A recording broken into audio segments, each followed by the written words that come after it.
या बातम्यांचे प्रायोजक आहेत मेसर्स पुरुषोत्तम नारायण गाडगीळ, सराफ आणि जवेरी यांच्या शाखा महाराष्ट्रापासून कर्नाटक पर्यंत वेगळ्या वेगळ्या डिझाईन्स आणि आकर्षक डिस्काउंटसह मेसर्स पुरुषोत्तम नारायण गाडगीळ। ताज्या बातम्यांसाठी पाहत रहा तिचा सागर न्यूज। पडळकरांचा रोहित पवारांना सल्ला, कर्जत जामखेडच्या लोकांनी शिकार करू नये याची काळजी रोहित पवार यांनी घ्यावी। रोहित पवारांनी राजकारणात कसं टिकावं याची काळजी केली तर बरं होईल, कारण रोहितचा जीव आणि त्याची पार्टी आता खूप छोटी झालेली आहे। लय मोठा घास घेण्यात आणि उंटाचा मुका घेण्यात काही अर्थ नाही। कर्जत जामखेडच्या लोकांनी रोहित पवारची शिकार करू नये याची काळजी त्याने घ्यावी, बाकीच्यांना सल्ले देण्याच्या भानगडीत त्याने पडू नये असा टोला गोपीचंद पडळकर यांनी आमदार रोहित पवार यांना लगावला।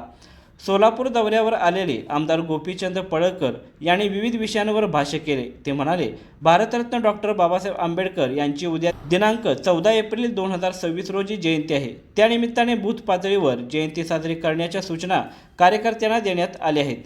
या दरम्यान नव्या नेमणुका, संघटना विस्तारित करणे याबद्दल चर्चा झाली आहे। आमदार पडळकर म्हणाले, करमाळा तालुक्यात वरकटणे येथे मेंढपाळांवर झालेल्या हल्ल्याचा मी निषेध करतो। मेंढपाळांवर सातत्याने अन्याय सुरू आहे। मेंढपाळांना मारतेवेळी मला शिव्या दिल्या जातात। जातीवाद प्रचंड फोफावला आहे। करमाळ्यातील घटना अतिशय निंदनीय आहे। पोलिसांनी गुन्हा दाखल केला आहे।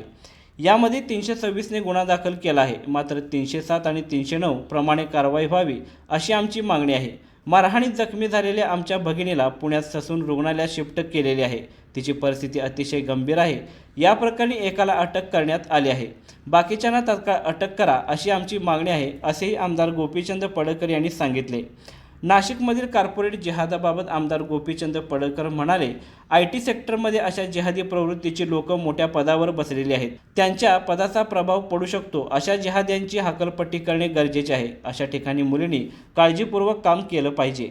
नाशिकमध्ये जिहादी पद्धतीनेच 9 मुलींना फसवलंय असं नाशिक पोलिसांचं म्हणणं आहे।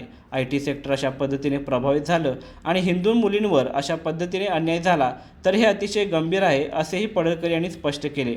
पुणे हे IT हब आहे, त्यामुळे त्या ठिकाणी अशा पदावर कोणी बसले असेल तर त्यांना तात्काळ काढून टाकावे अशी आमची मागणी आहे। अजितदादांना मुख्यमंत्री होता आलं नाही ते स्वप्न सुनेत्रा पवार यांच्या माध्यमातून पूर्ण होईल। या आदिती तटकरे यांच्या विधानाबाबत मी काही बोलणार नाही, मात्र मुख्यमंत्री देवेंद्र फडणवीस हे सक्षम असून राज्य चालवित आहेत। अशी विधाने करणाऱ्यांनी काळजीपूर्वक बोललं पाहिजे, असेही पडळकर म्हणाले।